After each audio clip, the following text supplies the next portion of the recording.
Lukas pasal yang ke-15 ya. Injil Lukas 15 mulai ayat yang ke-11. Judulnya perumpamaan tentang anak yang hilang. Saya percaya cerita ini kita semua sudah hafal di luar kepala. Coba saya mau tanya, saudara tahu nggak cerita ini? Apa yang ada di benak saudara tentang cerita ini? Yang pertama, harta. Perebutan harta. Ya, ada yang lain tentang apa di sini? Anak hilang, ya memang itu judulnya, anak hilang ya. Apalagi maksudnya yang saudara tahu ya. Saudara, ternyata ketika kita membaca Alkitab itu banyak hal yang bisa Tuhan singkapkan. Yang selama ini ternyata saya itu salah ya berpikir ayat ini hanya tentang ini. Saya pun ketika membaca lagi ini, ada banyak pemahaman dan pewahyuan yang baru yang Tuhan berikan ya. Walaupun khotbah itu sudah kita khotbahkan, kadang ya Tuhan bukakan sesuatu yang baru ya di hari-hari yang lain sesuai dengan apa yang dibutuhkan oleh jemaat. Ayat yang ke-11, Injil Lukas 15 ayat 11 berkata begini, kita baca bersama 1, 2, 3. Yesus berkata lagi, ada seorang mempunyai 2 anak laki-laki. 12, kata yang bungsu kepada ayahnya, Bapa, berikanlah kepadaku bagian harta milik kita yang menjadi hakku. Lalu ayahnya membagi-bagikan harta kekayaan itu di antara mereka. Saudara, kira-kira kita punya anak, kita masih hidup, anak kita datang dan ngomong, "Pak, saya mau minta harta bagianku. Toh juga pasti papa mati. Daripada saya tunggu papa mati, bos sekarang aja dikasih." Yang namanya warisan itu harusnya kan diberi setelah orang tuanya meninggal. Tapi ini anak saudara ya sangat-sangat ya memang gila harta. Ada orang-orang gila harta saudara. Tapi di sini tidak ada. Amin. Insya Allah. Karena nggak ada yang ngaku ya. Saudara, jadi papanya masih hidup, dia minta harta. Ya Pak, kasih dong harta milikku yang harusnya menjadi bagianku. Kalau saudara jadi bapaknya anak ini, saudara bagaimana reaksinya? Bapak-bapak tolong yang ada di sini. Bapak masih hidup, anaknya datang minta harta. Bapak apain tuh anak? Ayo jawab. Yang jawabannya benar saya kasih sepeda loh. Apa Pak? Anaknya diapain? Berarti bapak-bapak di sini baik semua ya, diam aja ya. Kalau kita sebagai orang tua tentunya paling tidaklah kita nih sedih ya. Kok anakku ini saya belum mati, dia sudah minta harta. Bukan cuma itu saudara, karena dia minta ya bapaknya ini baik. Anaknya minta harta diam aja. Nih semua kan bapak-bapak diam, gak ada yang marah dari tadi. Cuma diam aja, saya tanya juga diam, berarti setuju. Ya, karena anaknya yang bungsu minta, ya terpaksa bapaknya bagi. Berdua dapat, ya.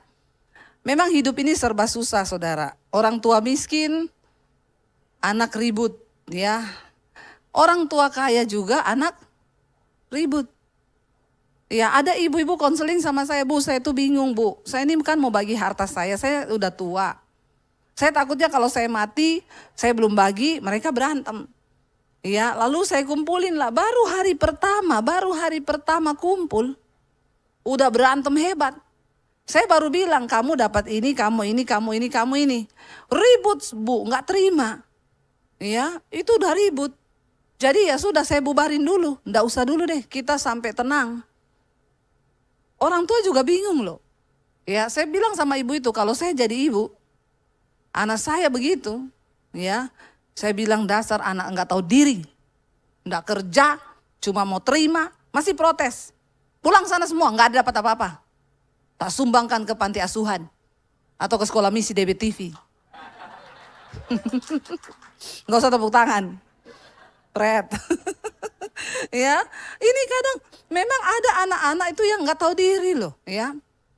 Hanya berharap harta orang tua, bahkan belum mati sudah diminta.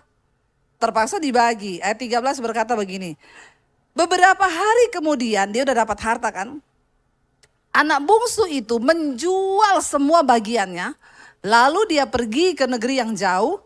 Di sana ia hidup memboroskan harta miliknya itu dengan hidup berfoya-foya. Ya, ini banyak anak-anak muda sekarang ini begini. Pokoknya mereka itu berfoya-foya, menghabiskan uang. Ya, apalagi dengan adanya media sosial sekarang. Banyak orang itu pura-pura kaya. Lebih susah pura-pura kurus daripada pura-pura kaya. Jadi enggak usah pura-pura. Kalau pura-pura kurus itu kita di foto cuma tahan napas.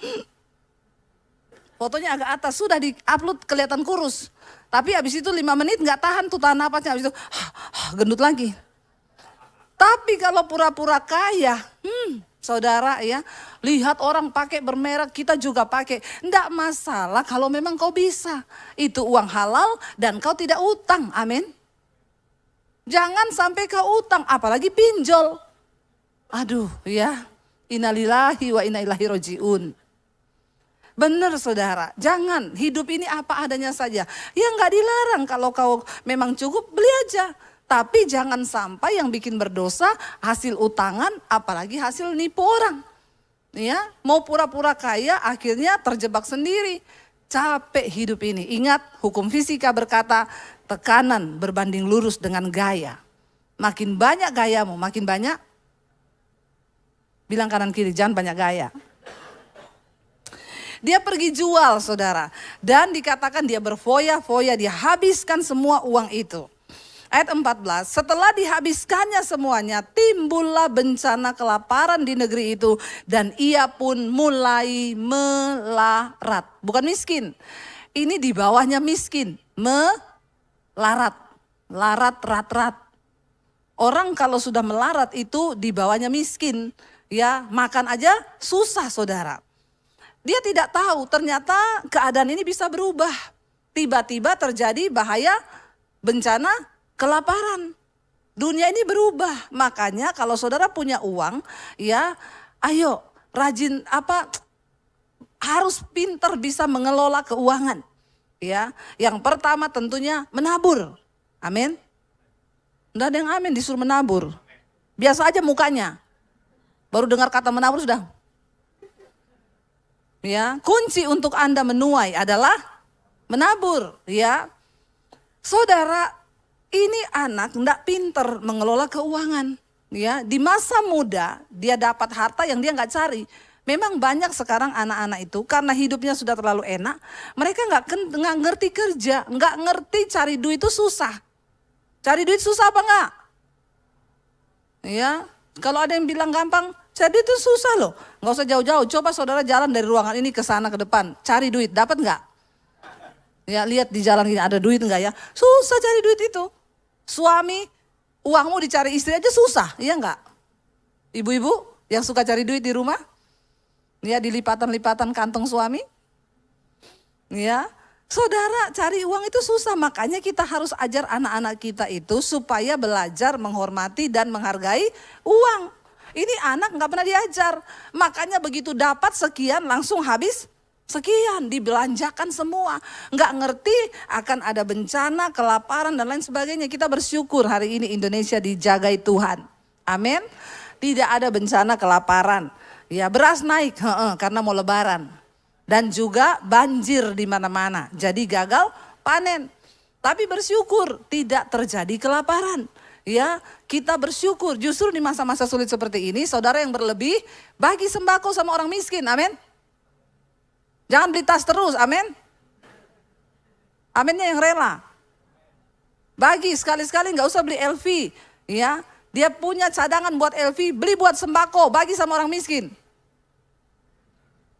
Aminnya terpaksa. Itu baru hidupmu tuh jadi berkat saudara. Ya, dikatakan di sana tiba-tiba datang bencana kelaparan dan dia menjadi melarat karena tidak punya persiapan apa-apa. Ya, makanya orang tua bekali anak-anak kita sebab harta itu tidak menjadi jaminan kebahagiaan. Lalu anak ini saudara melarat, ayat 15. Saat dia sudah melarat, baru dikatakan begini ayat 15. Lalu ia pergi dan bekerja pada seorang majikan di negeri itu. Orang itu menyuruhnya ke ladang untuk apa? Menjaga babinya. Setelah melarat baru pikir cari kerja. Ya, Jangan sampai seperti itu anak muda sekarang. Tuhan itu beri kau banyak potensi dalam dirimu. Kembangkan itu. Ya, jangan mager hari-hari ini lihat handphone. Terus setengah hari habiskan waktu lihat handphone nih anak-anak sekarang nih. Ya, gak mikir masa depan. Kembangkan dirimu, banyak hal dalam dirimu yang bisa digali. Ya, jangan cuma main handphone, habiskan waktu, sudah melarat baru pengen cari kerjaan. Dari sekarang mulai mikir. Tapi anak-anak sekarang itu ya baru lulus SMP, SMA, udah party-party, mabok-mabok, baru lulus SMA ini. Dia belum buka mata melihat kehidupan ini. Ya, kau juga jangan sibuk pacaran anak muda, masih SMP udah ganti-ganti pacar, SMA, ya. Makan tuh cinta. Dek, ternyata cinta tidak seindah yang kau bayangkan, Dek. Kau pikir setelah nikah makan cinta kenyang? Anggaplah ini makmu yang lagi marah-marahin kau. Ya, karena makmu di rumah gak bisa marah-marahin kau. Saya yang marahin. Buka mata lebar-lebar. Pakai otak dan logika kita yang sudah diberi Tuhan. Berpikir untuk masa depanmu. Kita belajar dari anak ini. Dikasih harta, bukannya investasi kek, beli ruko kek. Atau apa kek, malah dihabiskan berfoya-foya. Akhirnya bekerja jadi penjaga babi. Karena gak punya kalian apa-apa. Bisanya cuma jaga babi. Masih untung diterima. Lalu dikatakan di sana apa saudara? Ayat 16. Ia ingin mengisi perutnya ya dengan ampas yang menjadi makanan babi itu. Saya selama ini mendengar orang khotbah anak bungsu menjual harta lalu dia makan makanan babi. Ini belum makan, belum. Dia ingin makan makanan babi tetapi apa? Tidak seorang pun yang memberikannya kepadanya. Bayangkan loh, cuma pengen makan ampas babi. Nggak bisa, karena nggak ada yang kasih. Kasihan nggak nasibnya? Melarat memang, pengen makan makanan babi, nggak bisa. Cuma pengen makan makanan babi, tetap nggak bisa. Lalu saudara dikatakan di sana, akhirnya dia mulai menyadari saudara, ya merenung orang itu. Kalau sudah ada di titik kesulitan hidup, melarat, harusnya banyak-banyak merenung. Apa yang salah ya dengan hidupku? Jangan sebaliknya iri sama orang yang sukses. Belajar dari kisah hidup orang. Renungkan hidupmu, kenapa aku begini? Bertanya kepada Tuhan, apa yang salah dari diriku saudara? Ayat 17 gini, lalu ia apa? Menyadari keadaannya. Saya selama ini mendengarkan khotbah ini, di dalam benak saya selalu anak bungsu ini salah, kurang ngajar, anak yang gini-gini. Tapi ternyata di ayat ini kita lihat, di tengah pergumulan hidup yang berat, ternyata dia merenung dan menyadari keadaannya, sadar. Ya, sadar. Orang itu yang penting sadar aja. Dikatakan di sana, dia berkata begini saudara, katanya, betapa banyaknya orang upahan Bapakku yang berlimpah-limpah makanannya, tetapi aku di sini apa? Mati kelaparan. Dia baru ingat dari kecil dia lihat bapaknya punya banyak pegawai. Tapi pegawainya itu di rumah makan berlimpah-limpah, dikasih makan sama bapaknya. Lah aku di sini mati kelaparan karena pengen makan makanan babi saja, kalah saing sama babi. Nggak bisa. Dia babi lebih berharga dari dia. Nggak dikasih makan dia. Bayangkan saudara. Lalu dia sadar akan hal itu. Ayat 18, ini yang dia lakukan. Saudara, seburuk apapun keadaanmu, sebesar apapun kesalahanmu, hari ini sadarlah lalu lakukan ini. Dikatakan ayat yang ke-18. Aku akan bangkit dan pergi kepada Bapakku. Dan berkata kepadanya, Bapa, aku telah berdosa terhadap sorga dan terhadap Bapa. Kita bisa salah saudara. Kita bisa melakukan dosa yang besar. Kita bisa salah mengambil keputusan. Tapi jangan pernah engkau terpuruk dalam keadaan itu. Yang pertama sadar, yang kedua bangkit. Yang ketiga yang terpenting, temui Bapakmu, akui dosamu, dan bertobat. Amin. Dia punya niat akhirnya di hati. Ternyata adalah yang terbaik. Aku ini bertobat dan aku akan kembali kepada Bapakku. Untuk apa?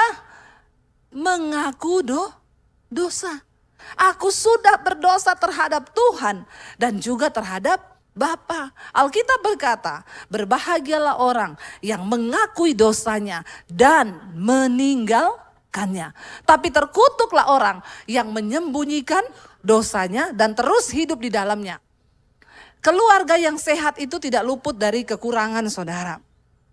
Mungkin satu saat suamimu akan buat dosa. Mungkin satu saat istrimu akan buat dosa. Mungkin satu saat anakmu akan buat dosa. Bahkan mungkin satu saat orang tuamu akan buat dosa. Itu adalah sesuatu yang wajar terjadi. Tapi yang tidak wajar ketika engkau berdiam tinggal dalam dosa itu. Membiarkan dirimu terjerumus di sana. Hari ini sadarilah keadaanmu, saudara. Ayo kita sadar. Sebab itu adalah awal dari pemulihan. Mengaku. Ya, mengaku dosa, ya. Sebab pengakuan itu akan mendatangkan belas kasihan Tuhan. Anak ini berpikir begini, aku akan bangkit dan aku akan pergi menemui Bapakku. Dan aku akan berkata kepadanya, Bapa, aku telah berdosa terhadap sorga dan terhadap kamu. Lalu dia bilang begini, ayat 19, ini dalam perenungannya loh saudara. Aku tidak layak lagi disebutkan anak Bapa.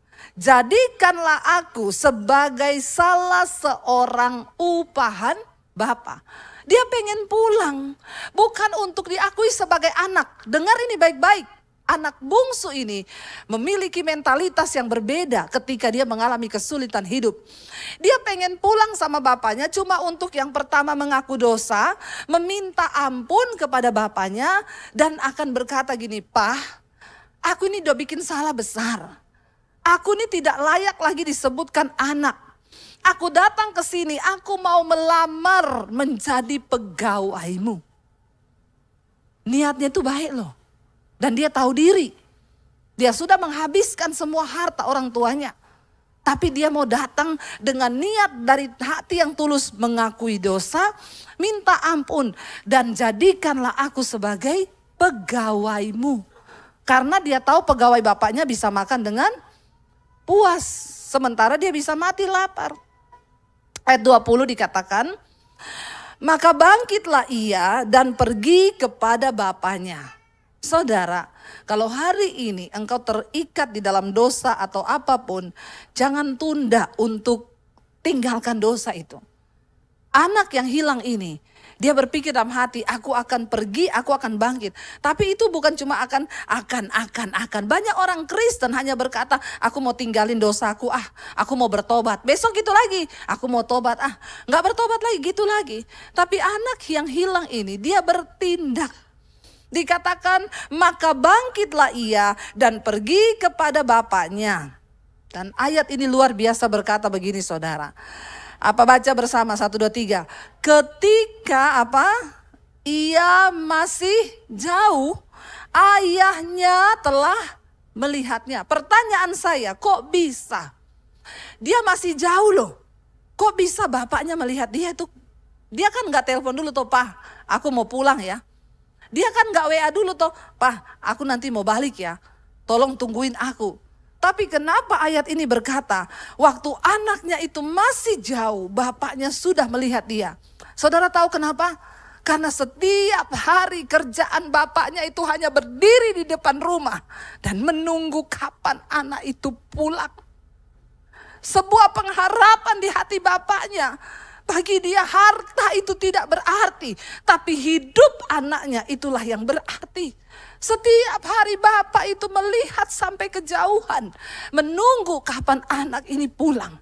Percayalah saudara, apapun keadaanmu hari ini, Tuhan itu tunggu engkau datang secara pribadi, datang di kakinya untuk tersungkur. Karena Tuhan selalu menunggu kapan engkau balik. Kapan engkau datang anakku, aku pengen peluk engkau dan beri kasih itu. Mungkin hari ini engkau lelah, mungkin hari ini engkau letih dan berkata aku capek dengan hidup ini. Tuhan menunggumu datang saudara. Dengan kekuatan kita, kita tidak akan pernah sanggup menghadapi hidup. Kita butuh Tuhan, kita butuh pelukannya, kita perlu kasih Bapa itu di hidup kita. Dia tunggu engkau. Dia setiap hari berdiri menanti anak itu datang. Karena itu Alkitab berkata, masih jauh. Anak itu masih jauh. Tapi Bapa melihat dia datang. Satu kerinduan Tuhan yang tidak dapat tergantikan dengan uang atau persembahan apapun. Yang terbaik yang bisa kita berikan kepada Tuhan adalah persembahan hidup. Yang kita bawa kepada Dia dan berkata, ini aku Tuhan. Aku mau menyenangkan hati Bapa. Dia gak peduli berapa yang sudah dihabiskan oleh anak itu. Tapi dia menunggu, dan menunggu. Kapan engkau datang kembali kepada Dia. Jangan pergi terlalu jauh. Kembali kepada Tuhan. Dia tunggu engkau balik, saudara. Ketika Bapa itu melihat dia masih jauh. Lalu tergeraklah hatinya oleh belas kasihan. Tuhan itu penuh dengan belas kasihan. Ayahnya itu dikatakan apa, saudara? Dia berlari. Dia tidak tunggu anak itu datang. Dia berlari menyambut anak itu. Dia berlari, saudara, karena belas kasihannya. Dia berlari mendapatkan anak itu. Lalu dia merangkul dan menciumnya. Tidak peduli seberapa besar luka yang dilakukan oleh anak itu kepada bapaknya. Bapaknya merangkul dia, saudara. Dia merangkul anak itu dan dia menciumnya. Lalu dia berkata kepada anak itu. Anak itu berkata kepadanya begini, Bapa, aku telah berdosa terhadap sorga dan terhadap engkau, Bapa. Dan aku ini tidak layak lagi disebutkan anak Bapa. Tetapi ayah itu berkata kepada hamba-hambanya, lekaslah bawa kemari jubah yang terbaik. Pakaikanlah itu kepadanya. Dan kenakanlah cincin pada jarinya dan sepatu pada kakinya. Kenapa, saudara? Dan ambillah anak lembu tambun itu, sembelihlah dia dan marilah kita makan dan bersuka cita. Sebab anakku ini telah mati dan menjadi hidup kembali. Ia telah hilang dan didapat kembali. Maka mulailah mereka bersukaria. Dia diberikan jubah yang terbaik. Dipakaikan cincin yang termahal. Kenapa? Karena begitu Bapak itu hatinya senang. Karena ada satu anak yang dia tunggu selama ini akhirnya pulang kembali. Gak peduli berapa banyak harta yang sudah dia habiskan. Karena bagi bapaknya memiliki segala-galanya. Dia beri harta itu, dia gak pernah kehilangan. Karena uang terus datang lewat usahanya. Tapi dia lebih peduli akan kehidupanmu, saudara. Tuhan itu tertarik dan dia tunggu hidupmu yang engkau persembahkan bagi dia. Lalu dia sembelih anak lembu tambun, mereka bersukaria. Karena bapaknya bilang, dia harusnya mati. Tapi dia kembali. Itulah kasih Tuhan kepada kita. Saudara, apakah hari ini anakmu berbuat dosa dan engkau tidak bisa mengampuni? Apakah hari ini bapamu berbuat dosa dan engkau gak bisa mengampuni? Apakah suamimu hari ini berbuat dosa dan engkau tidak bisa mengampuni? Mari kita belajar dari Tuhan. Ini adalah sebuah perumpamaan yang Yesus berikan, saudara. Untuk orang-orang yang mau kembali sekalipun engkau terhilang. Sebesar apapun dosamu, ingat, pertobatan. Itu yang menyenangkan hati Tuhan. Akhirnya saudara, mereka bersukaria berpesta. Karena anak yang hilang ini kembali kepada Bapa. Anak yang tadinya mati ini kembali kepada Bapa. Tetapi dikatakan di sana ayat 25.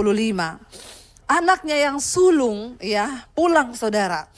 Yang berada di ladang, dan ketika ia pulang dan dekat ke rumah, ia mendengar bunyi seruling dan nyanyian tari-tarian. Anak yang sulung pulang, ada pesta apa ya di rumah bapak? Lalu dia bersegera datang, dia memanggil salah seorang hamba dan bertanya kepadanya, apa arti semua ini? Lalu hamba itu menjawab, adikmu telah kembali dan ayahmu telah menyembelih anak lembu tambun karena ia mendapatkannya kembali dengan sehat. Maka saudara, apa yang dikatakan ayat 28? Marahlah anak sulung itu. dan ia tidak mau masuk. Bayangkan, yang satu pulang, yang satu ini mau pergi, enggak mau masuk. Dia cuma di luar, enggak mau masuk rumah. Lalu dikatakan di sana apa? Lalu anaknya itu tidak mau masuk, tetapi ayahnya apa? Keluar. Jadi bapaknya yang keluar mendapati dia, karena dia ngambek. Dia enggak mau masuk rumah. Bapaknya keluar mendapati dia, saudara. Dan bapaknya berbicara dengan dia. Tetapi ia menjawab kepada ayahnya.